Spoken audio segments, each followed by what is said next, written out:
Assalamualaikum warahmatullahi wabarakatuh. Pada kesempatan kali ini kita akan melanjutkan belajar membaca tafsir Al-Maraghi surat Al-Baqarah ayat 34. A'udzubillahi minasyaitonirrajim. Bismillahirrahmanirrahim. Wa idz qulna lil malaikati isjudu li adama fasajadu illa iblis aba was takbaro wa kana minal kafirin. Dan ingatlah ketika kami berfirman kepada para malaikat, sujudlah kamu kepada Adam. Maka sujudlah mereka kecuali iblis. Ia enggan dan takabur, dan adalah ia termasuk golongan orang-orang kafir. Setelah Allah memberitahukan kepada Adam tentang kedudukan Adam sebagai khalifah di bumi, Allah memerintahkan kepada para malaikat untuk bersujud menghormati Adam. Bukan sujud dalam pengertian menyembah, sebagai tanda penghormatan dan permintaan maaf atas apa yang mereka katakan.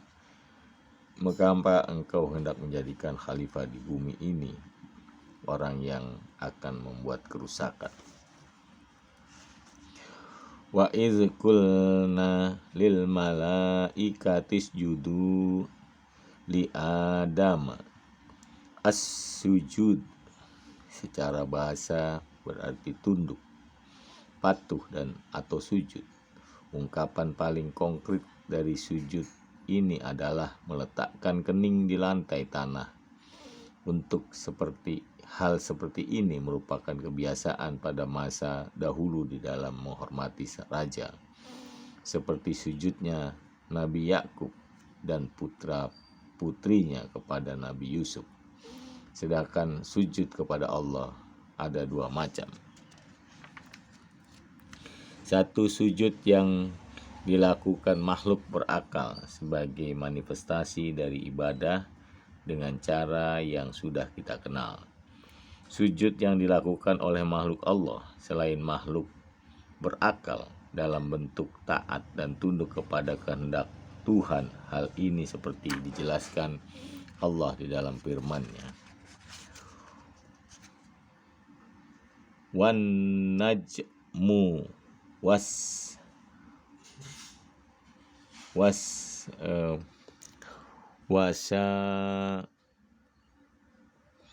wasajaru yasjuda, dan tumbuh-tumbuhan dan pohon-pohon keduanya tunduk kepadamu. Ar-Rahman surat 55 ayat 6.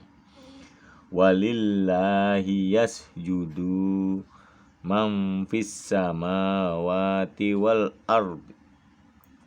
ardi toy'au wa karhan. Hanya kepada Allah lah sujud patuh segala apa yang di langit dan di bumi, baik dengan kemauan sendiri ataupun terpaksa. Ar-Ra'd surat 13 ayat 15. Makhluk yang disebut malaikat itu bertempat di alam gaib yang sedikit pun kita tidak mengetahui hakikat mereka yang sebenarnya. Hanya kitab Allah lah yang menunjukkan kepada kita tentang keadaan mereka. Mereka terdiri dari berbagai kelompok yang setiap kelompok mempunyai bidang kerja sendiri-sendiri. Disebut di dalam syariat bahwa setiap ilham tentang kebenaran dan kebajikan didatangkan oleh para malaikat, sebagaimana dapat dipahami dari cerita pembicaraan malaikat terhadap Maryam. Akan halnya sikap ragu atau godaan datangnya pasti dari setan. Hal ini juga sudah banyak disebutkan di dalam kitab Allah maupun sunnah Rasul Sallallahu Alaihi Wasallam. Imam Turmuzi telah meriwayatkan sebuah hadis yang artinya sesungguhnya setan itu dapat memberi inspirasi terhadap ilmu Ibnu Adam, dan malaikat pun demikian pula. Inspirasi setan itu tandanya ialah selalu mengajak kepada kejahatan dan selalu menolak kebenaran. Adapun inspirasi malaikat selalu mengajak kepada kebaikan dan membenarkan kebenaran itu. Barang siapa mendapatkan yang terakhir ini, maka ketahuilah bahwa hal tersebut datang dari Allah Subhanahu wa taala. Dan hendaknya ia segera memuji Allah atas hal itu. Dan barang siapa yang menjumpai lainnya, hendaknya ia segera meminta perlindungan kepada Allah dari godaan syaitan. Kemudian Rasulullah SAW membaca sebuah ayat, As-syaitonu ya'idu kumul fakro wa ya'murukum bil fahsya. Setan menjanjikan atau menakut-nakuti kamu dengan kemiskinan dan menyuruh kamu berbuat kejahatan atau kikir. Surat Al-Baqarah surat 2 ayat 268. Para malaikat dan setan sama-sama mempunyai ruh yang bisa berhubungan dengan ruh manusia. Dan kita tidak mengetahui hakikat hubungan ini. Hanya kita percaya terhadap kenyataan tersebut sebagaimana telah disebutkan di dalam Nas. Kita pun tidak bisa melebih-lebihkan atau mengurangi. Sebagian ahli tafsir mengatakan bahwa apa yang telah disebutkan berkenaan dengan masalah malaikat yang telah diberi tugas untuk bidang-bidang pekerjaan tertentu seperti menumbuhkan tumbuhan, menghidupkan hewan, dan memelihara manusia, mengandung pengertian bahwa pertumbuhan yang terjadi pada tumbuhan itu hanya merupakan tiupan ruh tertentu yang ditiupkan Allah pada biji-bijian sehingga tercipta suatu kehidupan. Dengan demikian halnya pada hewan dan manusia. Jadi segala sesuatu itu tercipta dengan tatanan tertentu berkat hikmah ilahi dalam penciptaan. Di samping itu, seluruhnya itu pada dasarnya berasal dari ruh ilahi. Siapapun yang tidak percaya kepada yang gaib akan mengatakan bahwa hal seperti ini sebagai kekuatan alam atau hukum alam. Bagi siapa yang beriman kepada masalah gaib, dia akan mengatakan, saya mengakui adanya kekuatan yang belum saya ketahui hakikatnya. Kesimpulannya, pendapat orang-orang tersebut adalah sama, yakni mengakui adanya sesuatu yang tidak mampu diindra dan tidak bisa diketahui keadaannya secara pasti, karena akal tidak mampu menjangkau ke sana. Pendapat para ulama tentang iblis. Kita semua merasakan bahwa kita mempunyai niat untuk berbuat sesuatu. Maka di dalam jiwa kita ini ada semacam dua kekuatan yang saling tarik-menarik, yakni kekuatan yang mendorong ke arah kebenaran atau kebajikan dan kekuatan yang mendorong ke arah kebatilan atau kejahatan. Seolah-olah permasalahan tersebut diperbincangkan di dalam forum musyawarah. Salah satu kekuatan tersebut seakan berbicara kepada kekuatan lainnya. Berbuatlah sekehendak hati. Pada pihak lain pun mengatakan, tidak, berbuatlah menurut nasihatku. Akhirnya salah satu di antara dua kekuatan tersebut mampu mengalahkan lainnya. Kedua kekuatan itu adalah bakat yang ada pada diri setiap orang, atau biasa disebut sebagai kekuatan dan pemikiran. Pada hakikatnya, kekuatan tersebut merupakan kekuatan yang belum kita ketahui jenis dan bentuknya secara jelas.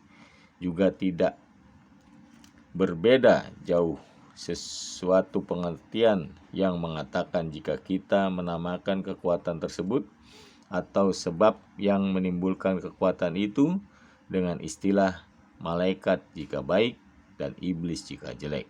Demikianlah pendapat kebanyakan mufasir. Al-Ustadz Muhammad Abduh mengatakan, jika kita setuju dengan penafsiran di atas, maka pengertian ayat ini terkandung suatu isyarat yang menunjukkan bahwa ketika Allah Subhanahu wa taala menciptakan dan memelihara bumi adalah dengan kekuatan Allah, yakni kekuatan ruhani yang merupakan tiang bagi tegaknya wujud bumi. Di dalam penciptaan makhluk pun Allah membekalinya dengan kekuatan sendiri yang tidak dimiliki oleh makhluk. Kemudian Allah menciptakan manusia yang dianugerahi dengan kekuatan yang mampu mengatur semua kekuatan dan menundukkan semua kekuatan demi meramaikan bumi Allah. Pengertian inilah yang dengan tunduk dan sujudnya kepada suatu yang ada di bumi kepada manusia, dan dengan kekuatan yang dibekalkan kepada manusia, Allah menciptakan manusia itu sebagai khalifah di bumi. Dengan demikian, manusia adalah makhluk yang paling sempurna. Kemudian terdapat kekecualian, kekuatan yang dapat memerosotkan manusia dari derajat paling sempurna, bahkan menjerumuskan manusia ke derajat paling rendah. Kekuatan tersebut mempunyai karakter menghalangi manusia di dalam melakukan kebenaran. Jika menghambat manusia di dalam menyalurkan kekuatan untuk melakukan hal-hal yang bermanfaat dan membawa maslahat, yang sekaligus sebagai syarat utama bagi kekhalifahan di bumi ini. Kekuatan inilah yang menyebabkan banyak umat manusia tersesat dari kebenaran, sehingga mereka menduga bahwa di alam ini terdapat satu kekuatan yang dinamakan dengan dewa kejahatan. Padahal hakikat sebenarnya bukanlah dewa sebagaimana gambaran mereka, tetapi kekuatan tersebut merupakan ujian dari Allah yang tidak seorang pun mengetahui hikmah yang terkandung di dalamnya kecuali Allah. Kekuatan itulah yang dikatakan di dalam istilah syara sebagai iblis. Jika orang-orang menerima takwil seperti ini, maka Anda tidak akan menjumpai kontradiksi di dalam masalah agama dengan adanya penakwilan itu. Hal ini pun dapat dijadikan sebagai pegangan demi ketenangan hati dan ketentraman jiwa. Itulah pendapat Muhammad Abduh. Wasajadu illa iblis, artinya semua malaikat melakukan sujud kecuali iblis yang tidak mau melakukannya. Di dalam memahami hakikat iblis ini, para ulama terbagi menjadi dua pendapat. Sebagian berpendapat bahwa iblis itu adalah jin yang jika itu berada di antara malaikat, dan jin tersebut mempunyai sifat dan ciri yang hampir sama dengan para malaikat. Sebagai dalilnya adalah firman Allah yang berbunyi,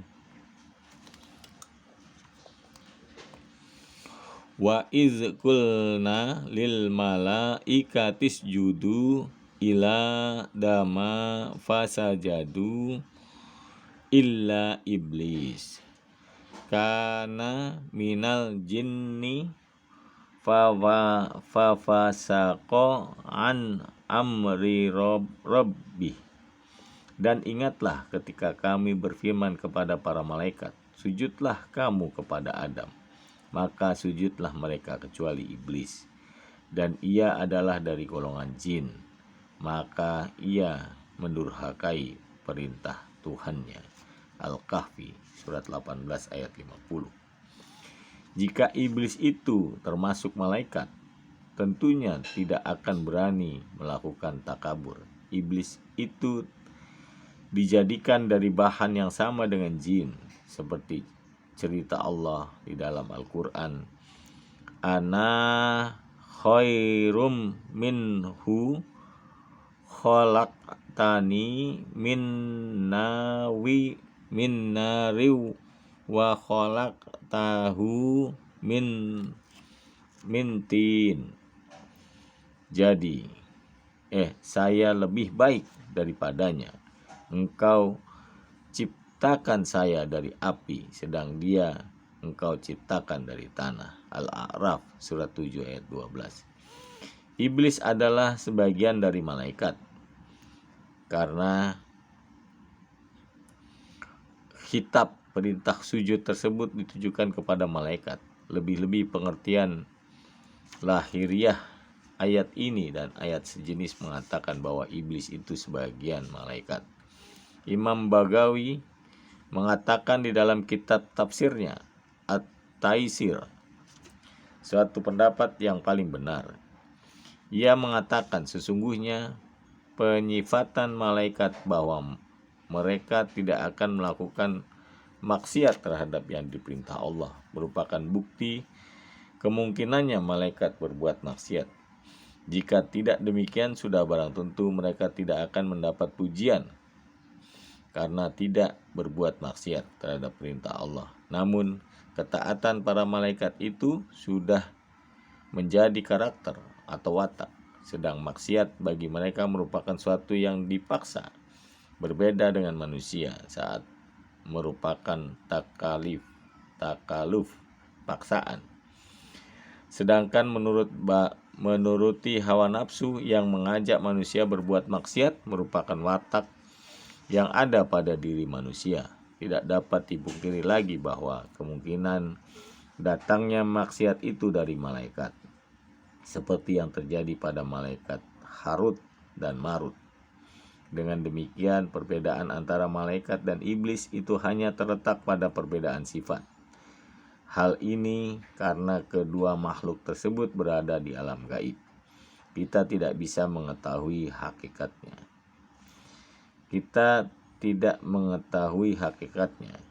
Dan tidak bisa menambah informasi kecuali berdasarkan nas yang terjamin kebenarannya. Ana wastakbar, artinya iblis menolak melakukan sujud. Kemudian ia menampakkan sikap sombongnya menentang kebenaran dengan keyakinan bahwa dirinya lebih baik dibanding Khalifah Adam dan lebih mulia ditinjau dari segi penciptaannya. Jadi ia iblis menganggap lebih berhak berkuasa dibanding manusia sebagaimana yang disebut di dalam Al-Qur'an. Qala ana khairum minhu khalaqtani min nariw wa khalaqtahu min tin. Menjawab iblis, saya lebih baik daripadanya. Engkau ciptakan saya dari api, sedang dia engkau ciptakan dari tanah. Al-A'raf surat 7 ayat 12. Wa kana minal kafirin, artinya kini iblis itu termasuk golongan kafir, sebab mereka menolak perintah Allah dengan alasan mereka lebih utama dibanding manusia, sedangkan yang lebih utama itu tidak patut tunduk terhadap yang lebih rendah. Shadaqallahul azim, maha benar Allah dengan segala firman-Nya. Semoga bermanfaat buat yang membaca dan buat yang mendengarkan. Assalamualaikum warahmatullahi wabarakatuh.